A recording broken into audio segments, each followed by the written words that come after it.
तो चलिए देखते हैं वीडियो नंबर पहला 1 2 3 सब आपको प्लेलिस्ट में एक लाइन से मिलेंगे।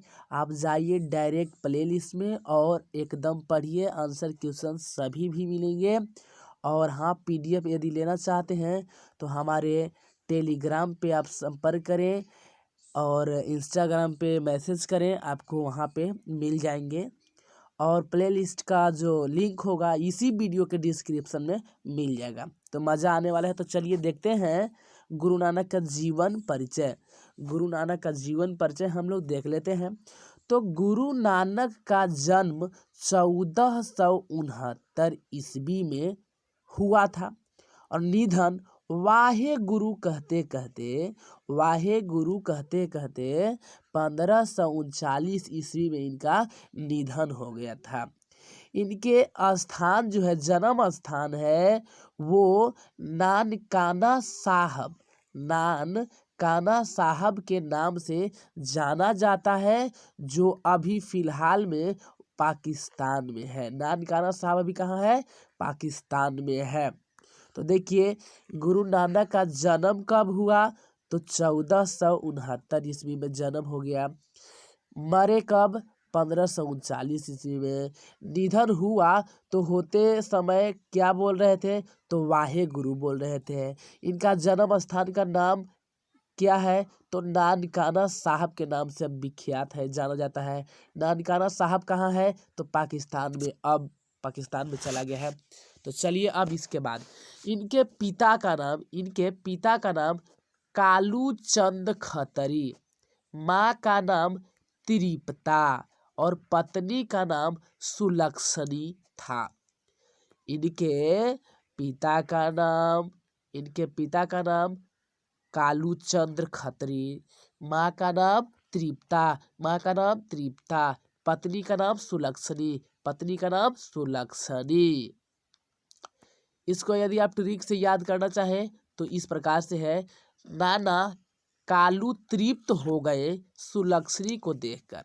नाना कालू तृप्त हो गए सुलक्षणी को देखकर। नाना मीन्स गुरु नानक, कालू मीन्स कालू चंद्र खत्री, तृप्त मीन्स तृप्ता और सुलक्षणी तो पता है ये है ना।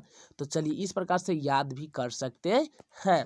अब चलते हैं, धीरे धीरे आगे बढ़ेंगे। देखिए इनके पिता इन्हें व्यवसाय में लगाना चाहते थे। इनके जो पिता थे कालू चंद्र खत्री, वो व्यवसाय में लगाना चाहते थे कि बेटा बिजनेस करेगा, व्यापारी करेगा। लेकिन उनका जो मन था, उनका मीन्स गुरु नानक का जो मन था, भक्ति भावना में लग गया, भगवान की भक्ति करने लगे।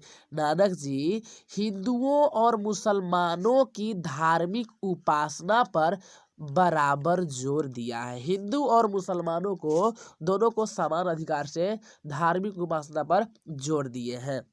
अब इसके बाद आगे देखिए, यहाँ पे ये कर्म कांड का विरोध किए। कर्म कांड मीन्स पोथी जो पतरा होता है, पंडित जी पढ़ते हैं, उसको विरोध किए कि नहीं, पूजा करना है, भगवान की भक्ति करना है तो ये जरूरी नहीं है।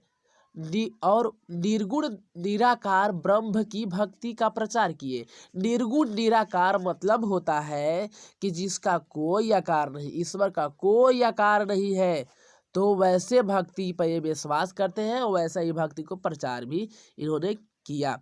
उन्होंने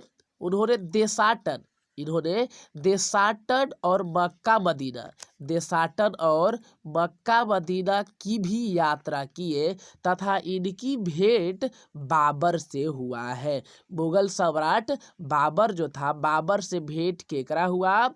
तो गुरु नानक का।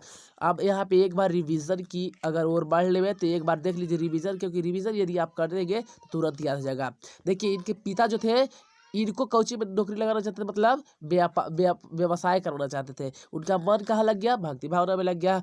उपासना पर बराबर जोर कब दिए? मतलब किनके लिए दिए? तो हिंदुओं और मुसलमानों के धार्मिक पर। ये किसका विरोधी थे? तो कर्मकांड का।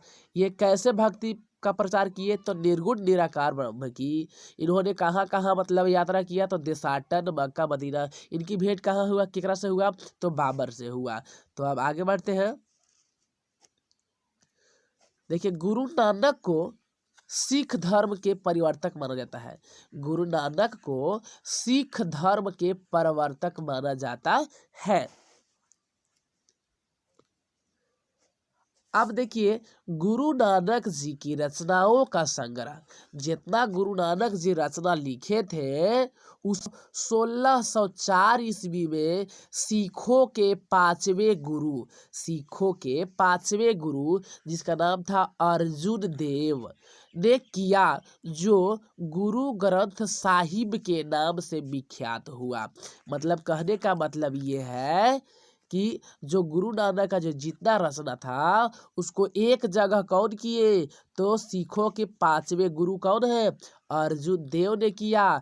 तो वही संग्रह का नाम क्या पड़ गया, गुरु ग्रंथ साहब नाम से क्या हुआ, विख्यात हुआ। इनकी रचनाएं की बात करा जाए, गुरु नानक की रचना के बारे में बात करा जाए तो आशा दीवार, जपू जी, सोहिला, रहीरास, तो इसको आपको याद करना पड़ेगा क्योंकि ऑब्जेक्टिव में पूछ देता है।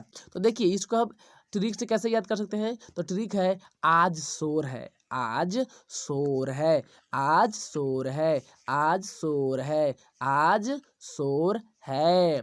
मतलब आ से आशा दीवार, ज से जपू जी, सो से सोहिला और र से रहीरास।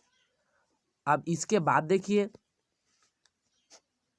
यहाँ पे कहा गया है कि गुरु नानक जी पंजाबी और हिंदी दोनों भाषाओं में कविता लिखे हैं। गुरु नानक पंजाबी भाषा में भी और हिंदी भाषा में भी कविता लिखे हैं। इनके द्वारा लिखी हुई हिंदी में जो हिंदी लिखे हैं उसमें ब्रज भाषा एवं खड़ी बोली दोनों का अच्छा तालमेल देखने को मिलता है। ये निर्गुण निराकार ब्रह्म के उपासक है। सवाल आता है कि किसके उपासक है, तो निर्गुण निराकार ब्रह्म के उपासक है और हिंदी की निर्गुण भक्ति धारा के एक महान कवि है। ये कवि कैसे है, पूछता है सवाल में कि गुरु नानक जी किसके उपासक है, तो निर्गुण निराकार ब्रह्म के। और ये कैसे कवि है, तो हिंदी की निर्गुण भक्ति धारा के महान कवि है। तो मुझे विश्वास है कि वीडियो से बहुत कुछ समझ में आया होगा। यदि थोड़ा बहुत भी आया है तो वीडियो को लाइक करिए, चैनल को सब्सक्राइब करिए और हाँ, एक छोटा सा प्यारा सा एक कमेंट कर दीजिए ताकि मुझे मोटिवेशन मिले।